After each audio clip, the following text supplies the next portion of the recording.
구원하신 주 감사, 모든 것 주심 감사. 지난 추억이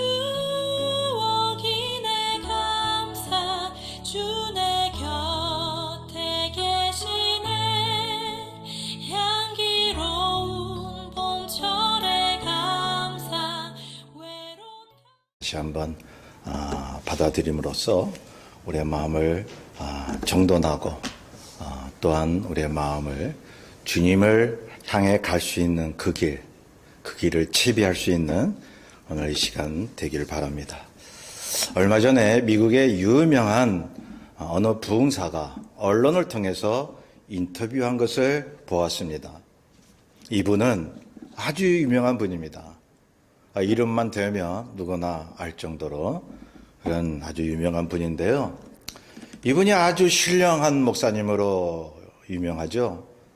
능력이 많은 분으로 알려져서 많은 사람들이 몰려들어서 그 신비감에 도취되었었습니다.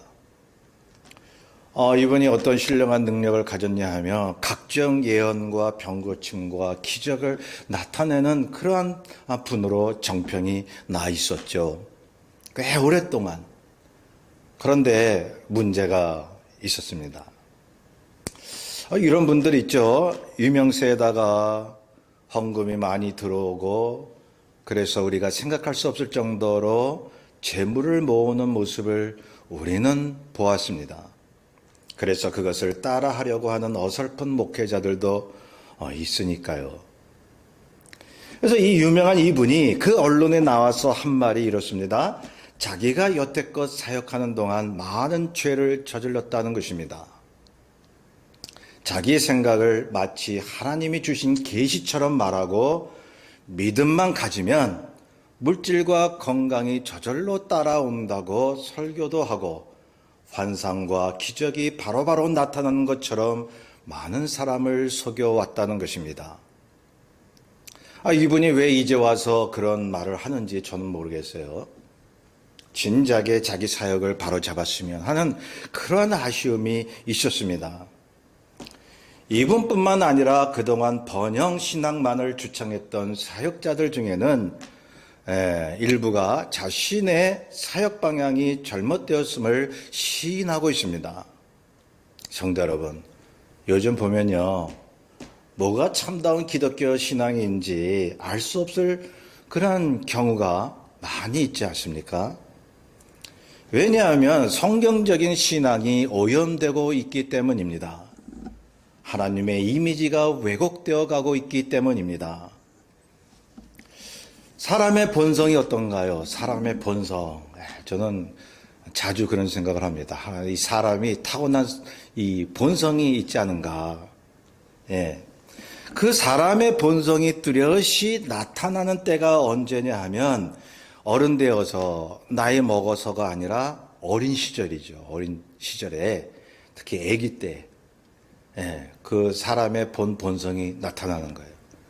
사람이 이제 나이를 먹고 어른이 되면요, 그 본성은 없어지지 않는데 다만 체면 때문에 없는 척하는 거죠.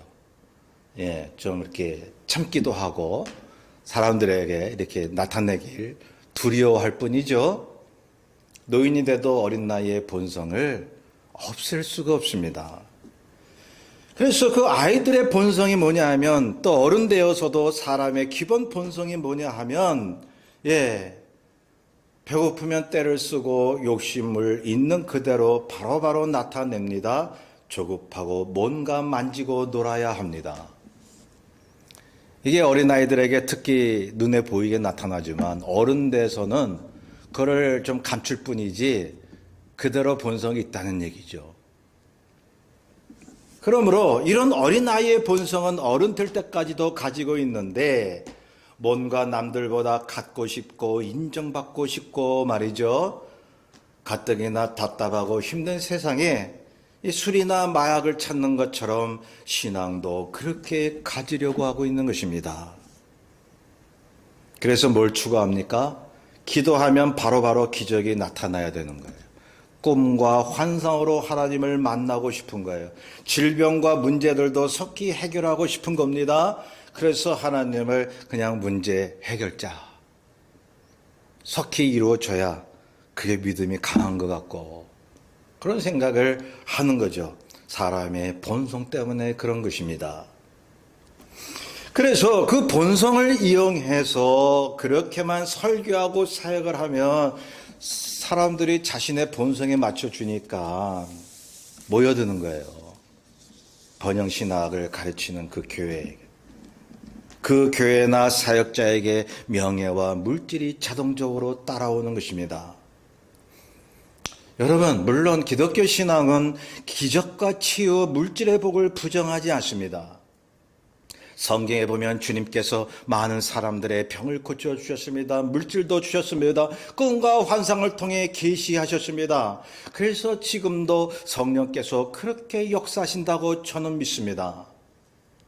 그러므로 기적과 표적을 위해서 기도하는 것도 기독교 신앙입니다. 저도 말씀드렸듯이 꿈을 통해서 말씀을 들었고 그걸 통해서 제가 치료받았고 음성을 들었고 기적을 체험했습니다. 제가 왜 성경에 있는 하나님의 기적과 표적과 꿈과 환상을 통한 계시를 부정하겠습니까? 예.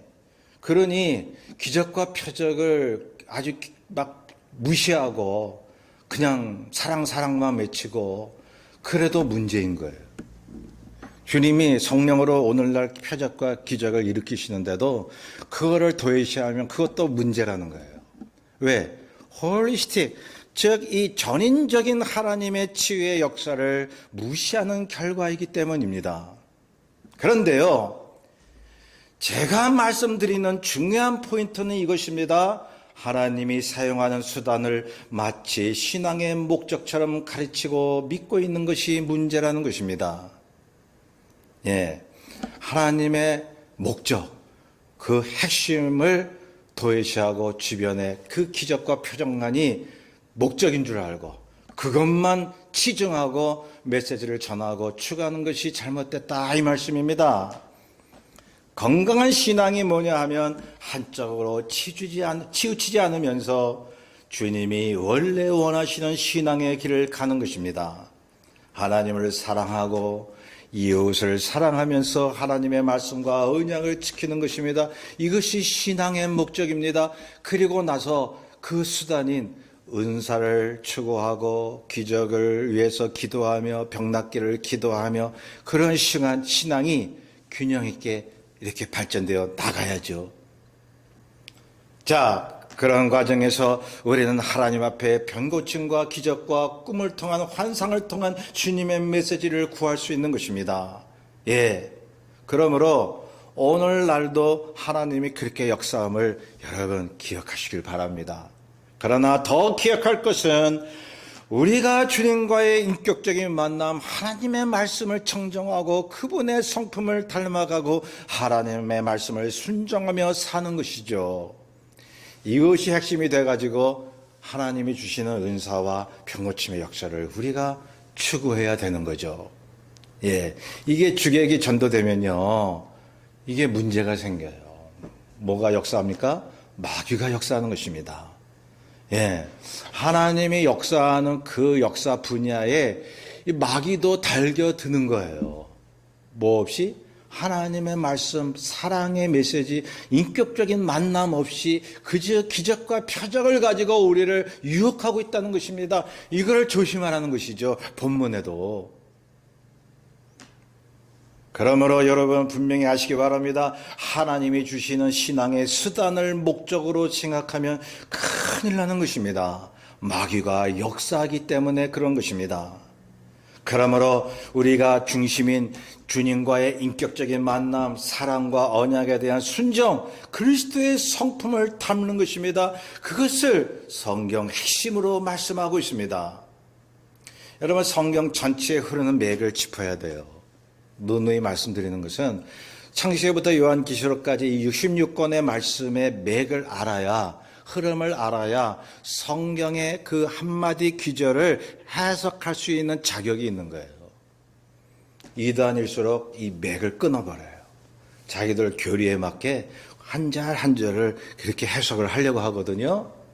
성경의 전체 맥을 이해할 수 있어야 됩니다. 맥과 입체적이고 전인적이고 유기적인 하나님의 말씀을 이해하고 믿고 이행해야 번영신학에서 탈피할 수가 있는 것입니다. 여러분, 번영신학이 뭐예요? 제가 누누이 번영신학 그러죠. 여러분, 주 안에서 번영, 여러분, 하나님이 사업도 번영시켜주고 우리의 가정도, 우리의 모든 삶도 번영시켜주세요. 그런데 번영신학이라고 하는 것은 그 번영만 추구하는 거예요. 그걸 목적으로 삼는 게 번영신학이에요. 그래서 그 번영신학에서 벗어나야 된다고 오늘날 교회의 이 개혁을 원하는 많은 그러한 이 신학자들이 외치고 있는 것입니다. 자, 그래서 이 왜곡된 신앙을 전하는 사역자는 거짓 사역자인 것입니다.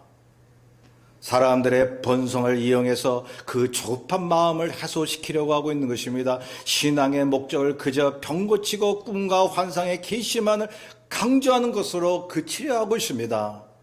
믿음만 가지면 떼부자가 된다고 말. 저는 놀랐어요. 어느 교회에서 믿음이 없기 때문에 부자가 못 되는 거래요. 여러분, 성경에 보세요. 여러분, 믿음의 사역자들이 부자로 살았습니까? 그렇게 바울이 순교했고 많은 제자들이 또 구약에도 보면 많은 예언자들이 그렇게 주의를 위해서 헌신했는데 부자로 살았던 사람이 누가 있어요? 여러분, 번영신학을 외치는 사람 중에는 족장 아브라함, 이사, 야곱이 부자로 살았다 이렇게 외치는데, 여러분, 그때는 말이죠, 이 물질을 통해서 하나님의 영적 의미를 주었기 때문에 여러분, 족장들은 부자로 살았어요. 그 이후에 믿음의 사람들 부자로 산 사람 없습니다. 영적인 풍성을 우리에게 주시고자 하는 것이 주님의 뜻이었던 거죠. 그러므로 신앙의 수단으로 치우치면서 전부인 것처럼 말하는 것이 거짓 메시지인 것입니다. 여러분, 우리가 밥을 먹어도 이 영양가를 골고루 섭취하기 위해서 골고루 먹어야죠. 이것도 먹고 저것도 먹고 골고루 먹어야지. 뭘 먹으면 반드시 건강해진다, 뭘 안 먹어야 건강해진다, 여러분, 이거에 현혹되지 마세요. 여러분, 이 몸에 설사 해로운 것도 적당히 먹어도 괜찮아요. 하나님이 다 이렇게 알아서 주신 거예요. 그렇기 때문에 우리가 지혜를 가지고 골고루, 아주 많이 먹지 말고 골고루 섭취해야 여러분, 우리의 몸에 건강이 찾아오는 거죠. 하나님의 말씀도 마찬가지입니다. 그 핵심은 있습니다. 추측은 있습니다. 그것이 뭐냐면 말씀드렸듯이 하나님을 사랑하고 내 이웃을 내 몸과 같이 사랑하는 것입니다. 말씀에 순종하는 것입니다. 주의 성품을 닮아가는 것입니다. 그것이 핵심이 돼가지고 주변에 하나님이 주신 그 수단을 골고루 우리가 이제 만나고 추구하고 기도하는 거예요. 핵심은 있고, 그리고 골고루 홀리스틱하게 그것을 받아들여야 하는 것입니다. 그래서 제가 거듭 말씀드려요. 문제가 뭐예요? 핵심을 제외하고 그것만, 그 수단만 이 목적으로 삼는 그러한 것이 여러분, 오늘 본문과 같이 거짓 선지자들이 다른 신으로 인도하는 수단이 되는 것입니다. 자, 그래서 다시 말씀드립니다. 만약 기도하고 믿음으로 행해서 어떤 꿈과 환상의 계시나 기적이 일어났다면 하나님으로부터 온 것인지, 아니면 사단으로부터 온 것인지, 아니면 그 선지자의 거짓으로 꾸며낸 것인지 여러분, 지혜를 가지셔야 되는 거예요. 무작정 뭐가 어디서 무슨 기적이 일어났다고 무작정 쫓아다니시면 안 돼요. 여러분, 미국에 그러한 치유 일으키는 부흥사들 많이 있죠. 유럽에도 있지만, 여러분, 미국 기독교 TV를 보면 말이죠. 막 사람이 쓰러지고 막 그냥 안진뱅이가 일어나고 그런 것들 있죠. 여러분, 그런 거 많이 보셨잖아요? 영국의 BBC 방송국이 10년 동안을 쫓아다니면서 취재를 했어요. 그 결과가 뭔 줄 아십니까? 그 기적이 일어나는 현장, 여러분, 80%가 가짜입니다. 짜고 하는 거야. 이렇게 거기 앉은 교인들하고 이렇게 짜고.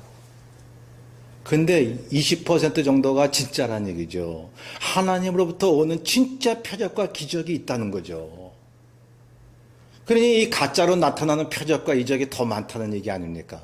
그래서 우리가 신앙의 지혜를 가져야 돼요. 그것이 하나님으로부터 온 것인지 마귀로부터 온 것인지 아니면 사람들이 서로 짜고 하는 것인지요. 여러분 그걸 볼 줄 아는 눈이 있어야 됩니다. 그러므로 말씀에 의지한, 다시 말해서 하나님과의 사랑과 인격적인 관계와 말씀의 순정 안에서 예수 그리스도의 십자가 공로에 의한 믿음이라면 거기서 나오는 이적과 표적은 다 하나님으로부터 오는 것이죠. 자, 그러므로 우리는 알아야 됩니다. 표적과 기적만이 그것이 신앙의 정석이 아니라는 사실을. 그러므로 말이죠. 이 하나님이 주시는 이 신앙의 인격 핵심을 가진 사람은 설사 표적과 기적이 안 드러나도 주님과의 그런 신앙의 관계는 변치 않는다는 거죠. 그래서 본문에도 나타나잖아요.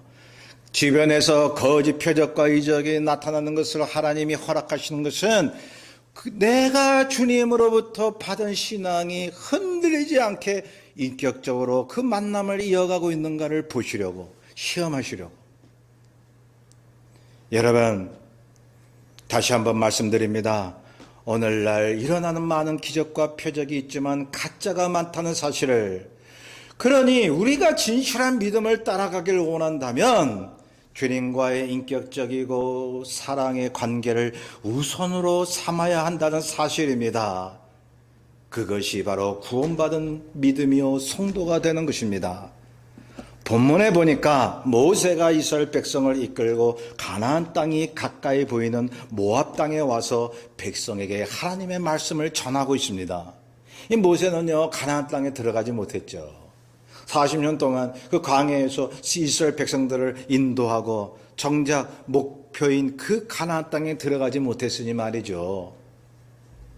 그런데 모세는 마지막에 신명기를 통해서 이스라엘 백성들에게 오늘의 본문을 전하고 있습니다. 이 신명기 전체가 바로 이스라엘 백성들이 가나안 땅에 들어가서 행해야 할 하나님의 말씀을 기록하고 있습니다. 근데 보세요. 이스라엘 백성들이 그동안 광야 생활에서 무엇을 경험했죠? 놀라운 표적이었습니다. 기적이었습니다. 신비한 체험이었습니다. 하나님은 능력의 하나님이라고 찬양도 했습니다. 여러분, 광야에서 표적과 기적 없이 어떻게 살아나갈 수 있습니까? 그래서 표적과 기적을 주신 것입니다. 그런데 그 전에 언약을 주셨습니다. 계명을 주셨습니다.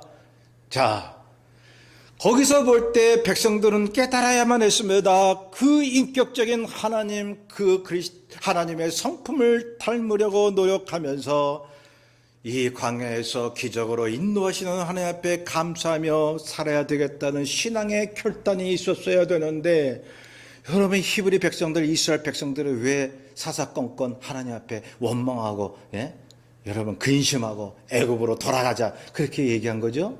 왜 그런 것입니까? 표적과 기적이 점처럼 나타나지 않을 때, 그러므로 이 사람들의 이 생각은 표적과 기적 이거로 하나님인 거예요. 그 하나님은 능력의 하나님이신데 기적과 표적을 일으키셔 우리의 길이 형통할 거야, 막 이랬던 거예요. 그렇기 때문에 자기들에게 어려움이 오면 당장 그 능력으로, 그 표적으로 그 장애물을 치워주셔야 되는데 이게 못 참는 거야. 좀처럼 하나님이 그 장애물을 치워주지 않는 거예요. 그러니 표적을 일으키는 하나님이라고 믿었는데 표적과 기사 능력이 안 나타나면 어떻게 해요? 하나님도 사라지는 거예요. 이게 참 무섭지 않습니까? 표적을 일으키는 하나님으로 믿었는데 표적이 없으면 하나님도 없어지는 거예요. 하나님에 대한 신앙이 모두 없어지는 거예요. 그래서 그들은 하나님이 없다고 모세를 돌로 쳐 죽이려 했습니다. 원망했습니다. 애굽이 좋다고 돌아가자고 했습니다. 하나님은 없다고 말합니다. 왜요? 여태까지 하나님을 체험해 놓고 하나님이 없다는 거예요. 속히 능력이 나타나지 않는 그러한 하나님이라면 믿을 필요가 없다는 것이죠. 모세는 봐왔습니다. 히브리 백성들이 그렇게 연약한 신앙을 가지고 있음을 경험했습니다. 그래서요, 이 모세는 가나안 땅에 들어갈 준비를 하고 있는 이스라엘 백성들에게 오늘의 본문의 말씀을 하고 있는 것입니다. 아무리 기적과 표적이 일어날지라도 무조건 하나님으로부터 온 것이라고 믿지 마라. 거기에 치중하지 마라. 하나님의 말씀을 듣고 순종하는 백성이 되라고요. 그래서 본문 1절부터 풀어서 보면 이런 말입니다. 너희들 중에 꿈꾸는 자나 이적과 표적을 행하는 자들의 말을 무조건 믿지 마라. 그게 신앙의 다가 아니다. 그것만 믿으면 우상 숭배하는 선지자가 꿈을 팠다고 하면서 기적을 행하며 너희들을 다른 신으로 끌고 갈 것이다 라고요. 저는 요즘 그런 말을 종종 들어요. 뭐냐 하면 말이죠, 교회 열심히 다니는 권사 집사님들이 점치러 다녀요. 많은 이제 복채를 준비하는 거예요. 유명하다 싶은 그런 점쟁이를 찾아다녀요.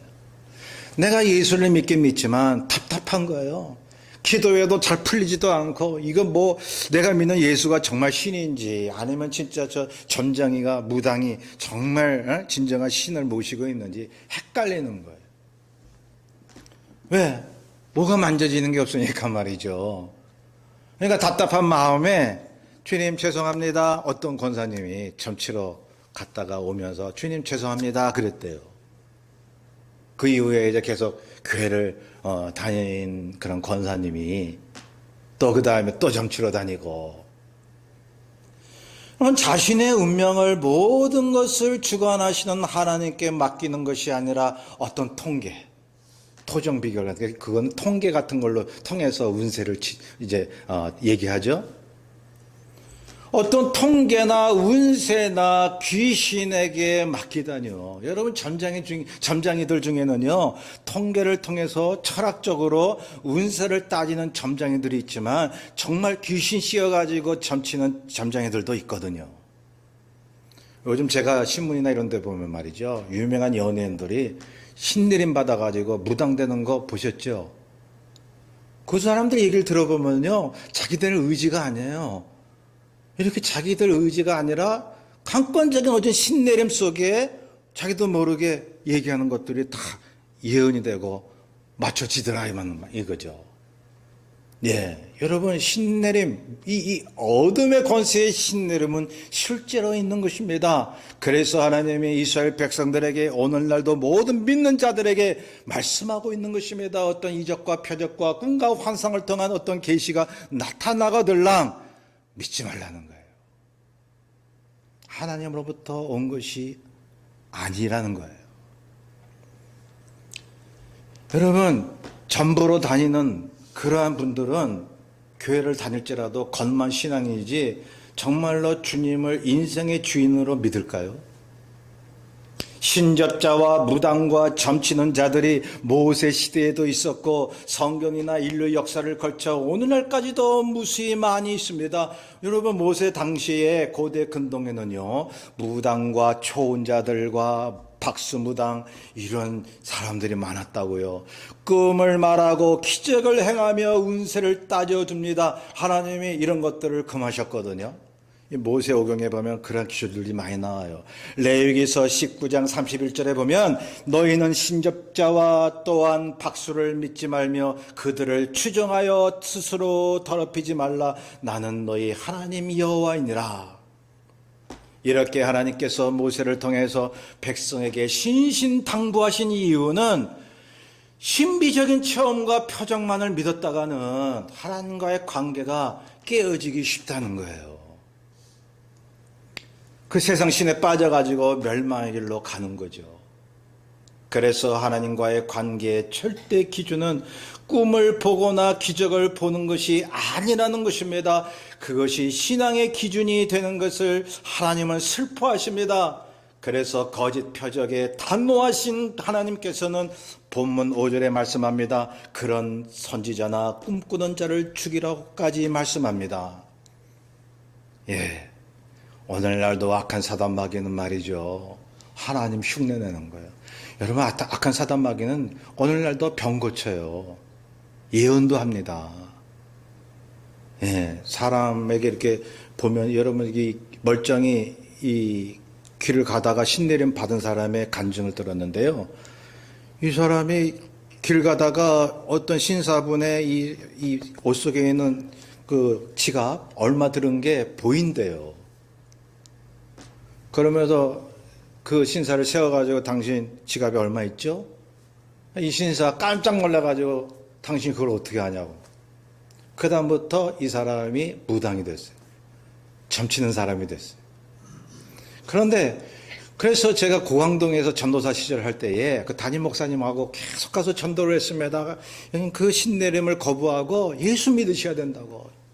그런데 이분이 하는 말이요. 내가 예수를 믿으려고 하면 계속 병이 생긴다는 거예요. 몸이 괴로워진다는 거예요. 집안일에 무슨 일이 생긴다는 거예요. 그래도 우리는 포기하지 않고 계속 가서 이제 기도해 줬습니다. 어둠의 권세가 떠나가기를 계속 기도했습니다. 열심히 기도했죠. 나중에 이분이 집사님이 되셨어요. 여러분, 악한 사단 마귀는요, 저 사람이 예수 믿을 거다 하면서 그 사람에게 신내림을 주는 그러한 경우가 있습니다. 성도 여러분, 악한 사단 마귀도 무당과 점치는 자를 통해서 갖가지 이적과 표적을 행하기 때문에 여러분, 주님께서 말씀하고 있는 것입니다. 하나님으로부터 오는 표적과 기사와 또한 사단이 주는 표적과 기사를 구분하라고요. 그런 지혜를 가지라고 말씀하고 있습니다. 자, 5절에도 보면 기적과 표적주의로 나아가는 것은 애굽에서 인도하여 종된 삶에서 속량하신 하나님을 배반하는 것이라고 말씀하고 있는 것입니다. 그러므로 성도 여러분, 잘 아셔야 됩니다. 예수 그리스도의 이름으로 귀신을 쫓아내고 기적을 행해도 주님만을 사랑하고 십자가를 지는 믿음이 없다면, 말씀대로 사는 삶이 없다면 주님을 따르는 것이 아닙니다. 나더러 주여 주여 하는 자마다 천국에 들어갈 것이 아니요 하나님의 말씀대로 행하는 자라야 들어간다고 말씀하고 있습니다. 그러니 예수의 이름으로 귀신을 내어 쫓아도 하나님으로부터 온 것이 아닐 수 있다는 거예요. 여러분, 오늘날 이단들 보면요, 예수의 이름 사용합니다. 하나님의 말씀을 가지고 사용합니다. 그런데 그 사람들이 어떻게 해요? 몇 가지의 잘못된 점이 있는 게 뭐냐면, 하나님의 말씀을 그대로 순종하지 않습니다. 자기들의 탐욕대로 말씀을 교묘하게 곡해해서 해석을 합니다. 그러면서 예수의 이름으로 기도하는 거예요. 그러므로 예수의 이름으로 병이 낫다고 외치는 거예요. 여러분, 그러므로 주께서 단호하게 말씀하잖아요. 주여 주여 하는 자마다 천국에 들어가지 못한다. 말씀대로 행해야 천국에 들어간다고 말씀하고 있는 것입니다. 마태복음 16장 1절부터 보면 바리새인과 사두개인들이 주님께 표적을 보여달라고 했습니다. 그동안 많은 표적을 보여주신 주님께서 아주 중요한 말씀을 하고 있습니다. 음란한 세대가 표적을 구하나 요나의 표적밖에는 보여줄 표적이 없느니라고요. 여러분, 표적을 많이 보여주신 우리 주님께서 왜 이런 말씀을 하셨을까요? 이 말씀은 기적과 표적을 무시한 것이 아니라 사람들로 하여금 진정한 표적이 무엇인지 말씀하신 것입니다. 그것은 바로 요나의 표적입니다. 요나가 소울의 뱃속에 사흘 동안 있다가 다시 그 물고기 속으로 나왔죠. 주님께서 십자가에 죽으시고 사흘 만에 부활하신 그 표적이 진정한 표적이라는 것입니다. 그러므로 여러분, 주께서 우리에게 진정한 표적으로 주시고자 한 것은 하나님의 온 인류를 구원하심에 대한 주님의 순종하심입니다. 하나님의 언약을 위한 자기 부정입니다. 하나님의 뜻을 따르는 믿음의 본인 것입니다. 이것이 하나님이 보여주신 참 기적이요 표적이에요. 성도 여러분, 주님은 지금도 저와 여러분에게 이적과 기사를 보여주실 수가 있습니다. 꿈을 통해 말씀하실 때도 있습니다. 그런데 이러한 신비적인 표적이 없을지라도 우리는 하나님의 사랑이 뭔지를 알았습니다. 주님께서 십자가에 달려 돌아가시고 부활하셔서 우리의 생명됨을 알았습니다. 그 표적이 진정한 표적이고 우리는 이미 그 표적을 체험했음을 믿고 있습니다. 그래서 설사 병 고치고 외적으로 눈에 보이는 표적이 없을지라도 우리의 믿음이 흔들리지 않는 거예요. 이미 진정한 표적을 체험했기 때문에요. 십자가 사랑이 우리에게 영생을 주었습니다. 여러분, 그러므로 시련이 계속될지라도 이렇다 할 문제 해결이 없을지라도 우리가 예수 그리스도의 사랑과 십자가 은혜만을 믿고 묵묵히 하나님의 길을 걷는다면 우리는 진정한 표적과 능력을 받고 사는 것입니다. 이것이 편치 않는 생명이죠. 그러니 속지 마십시오. 신비주의 신앙에 넘어가지 마십시오. 그보다 더 큰 하나님의 사랑이 있습니다. 하나님은 우리의 아버지가 되시고 주님은 우리의 구주가 되셔서 영원한 생명의 관계를 이어가기를 원하고 계십니다. 성령 안에서 말씀 자체의 생명수를 경험하십시오. 여러분, 그분의 사랑 자체에 감동하십시오. 여러분, 이 성경에 기록된 말씀 하나하나에 정말 사랑을 느끼고 감동해야 됩니다. 그래야 살아있는 신앙인이 될 수 있습니다. 주님만으로 자족하는 참 신앙인이 되는 것입니다. 이 믿음의 본질이 무엇인지 늘 생각하고 사시는 우리 모두가 되시기를 간곡히 부탁드립니다. 우리의 나눈 말씀을 토대로 날 구원하신 주 감사, 모든 것 주심 감사, 지난 추억이 내 감사, 주내